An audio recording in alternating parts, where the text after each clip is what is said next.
Today is a great day because I am doing what teenager me would think is totally amazing, which is my first YouTube video where, what would you call this? Just like you watch my hands do something and you listen to my mouth say something? That's a beautiful kind of video. You know what? I think I'll title that this. This is so old school YouTube for me. This is so nostalgic. I remember I was 16 years old working at my first job. My first job was a candy shop. It was so cute. The outside looked like a gingerbread house, and literally on my lunch breaks, you know, while I'm like in the back eating SpaghettiOs, I would be watching Limia Crescent, and specifically I can remember her Crayola series that she was doing where she was drawing some of her, I believe it was normally her original characters just with Crayola crayons, and I thought that she was so cool. Honestly, 16-year-old me might have seen this coming because I like to talk a lot.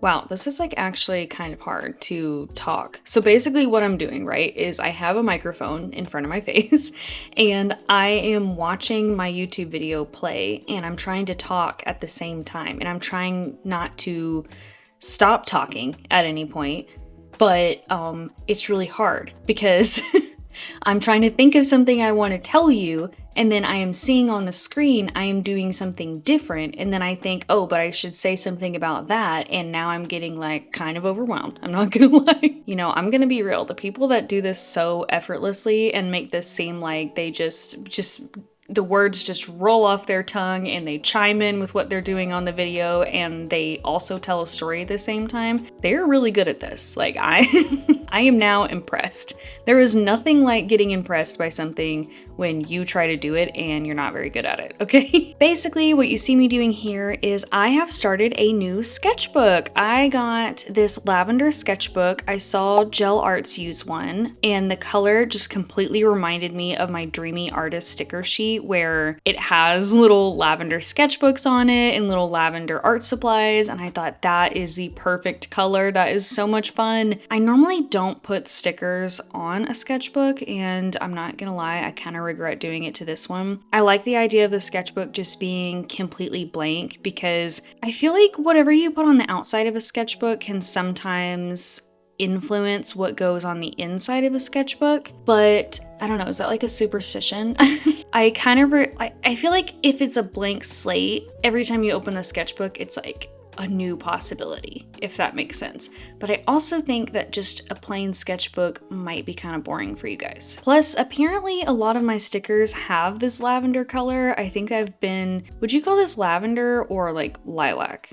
I'm sorry, I don't know. If I'm getting on your nerves by calling it lavender, I sincerely apologize. But apparently I've been pretty inspired by this color because I had a decent amount of stickers of mine to choose from before I put it on there. Wow, yeah. Top of that sketchbook is just getting awfully crowded with stickers right now, isn't it? Yeah, it kind of gets on my nerves. I'm a little bit more of a minimalist when it comes to this, but was I really gonna have all these lavender stickers and not put it on my lavender sketchbook? That seems like a crime.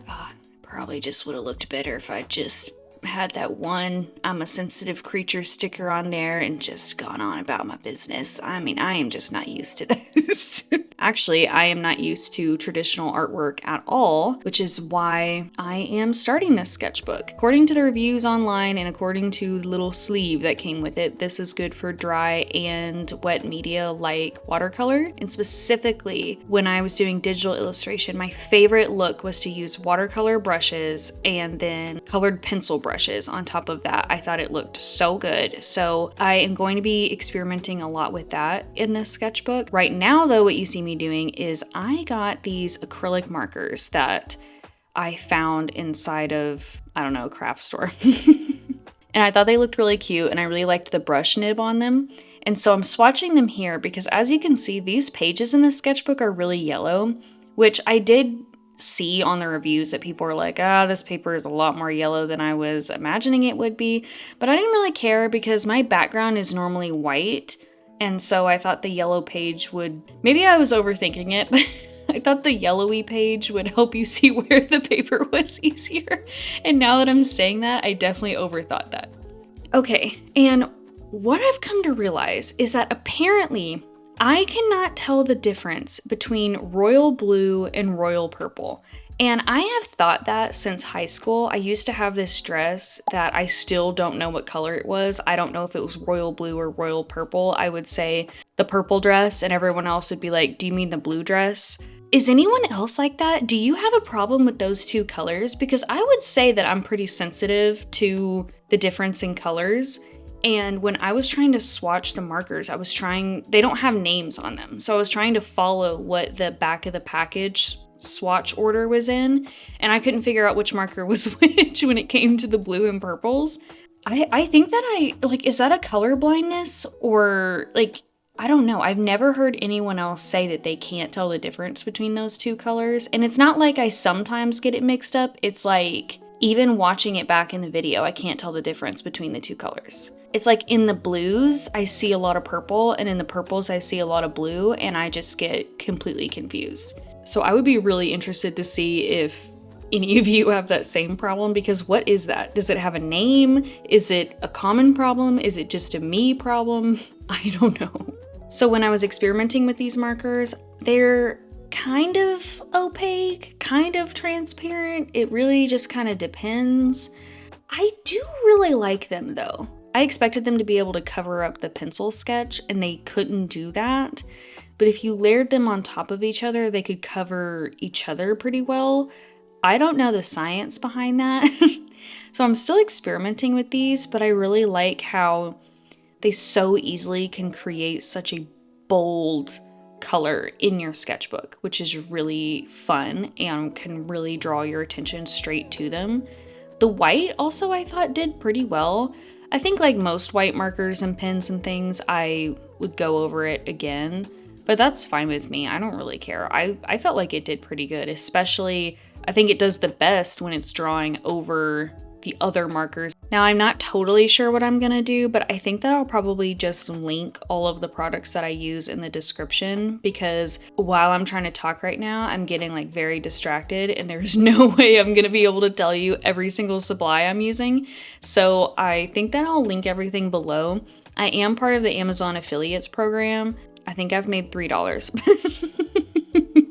But I think that maybe, you know what, maybe this isn't true, but I have been operating under the superstition, at least, that if you don't make any sales for a very long time, they revoke your affiliate status, and it's really hard to get it back. So I will probably link everything as an affiliate, which means that if you buy the product, I get a very tiny kickback, but it doesn't cost you anymore. Here you can see that I was experimenting with trying to blend the colors together, and it did kind of work, but I don't know if it was the marker itself that started beating up or if it was the paper that wasn't taking it very well.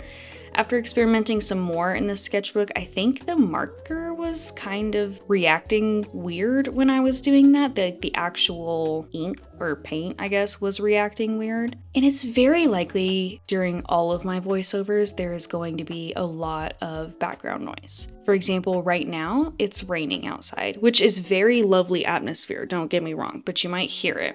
And then also my chair is the most annoying chair ever. If I move at all, it makes this noise. Yeah, it's actually a lot louder than that normally. That was like the quietest it's ever squeaked, and it was still super annoying. So when I'm talking, I have to be completely still. Like, no readjusting at all. And then I have two puppies, and they have the worst case of FOMO of anyone or anything on the planet. And if I have the door shut and even the tiniest bit of something interesting is going on, like me speaking, they desperately want to know what it is that I'm doing, and so they will often scratch on the door. And you know what? I'm sorry, that's just my life. My life is not studio quiet, not even a little bit. So here on this page, you start to see I'm experimenting with a lot of different supplies just to see how they react with each other. A problem I'm facing a lot in this sketchbook is I don't know what items or markers or pens that I actually like to draw with. I have my favorite brushes on Procreate, but then in person, I do not. So I don't know what I like to draw with. I have a vision in my mind and I grab some supplies, and then as soon as I start to use them, I'm like, oh, that is not what I thought that was gonna look like. And I really love ginkgo leaves a lot. They mean a lot to me for some unknown reason.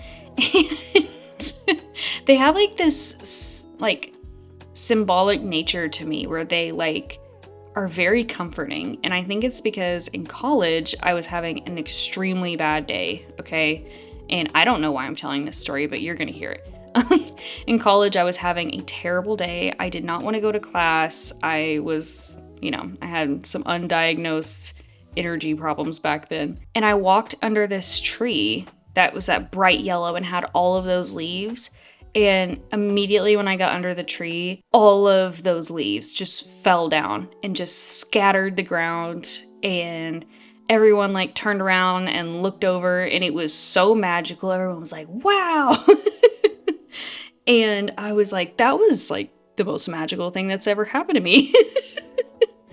And I like had a smile on my way to class, like, wow, that was really fun. I'm glad that happened. That was beautiful. And when I was in class, I went to open my backpack and one of the leaves fell out in class. And I don't know, I was like, wow, that was like a Ghibli movie or something. That was so magical.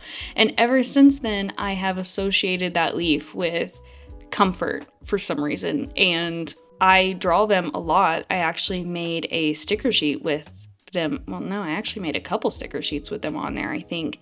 But the thing is like traditionally though, I don't know what products to draw with. And so I feel like every time I go to draw, it doesn't turn out the way I have it in my mind. But I am working on that. In this series, I will be working on that even more, and my voiceovers will get even better, perhaps. We'll see. And I am so glad that you guys were here to watch my first ever art process video, I guess I'll call these. I don't know. And if you want to see more of this stuff, or you want to hear more of me talking, like and subscribe. Okay, bye guys.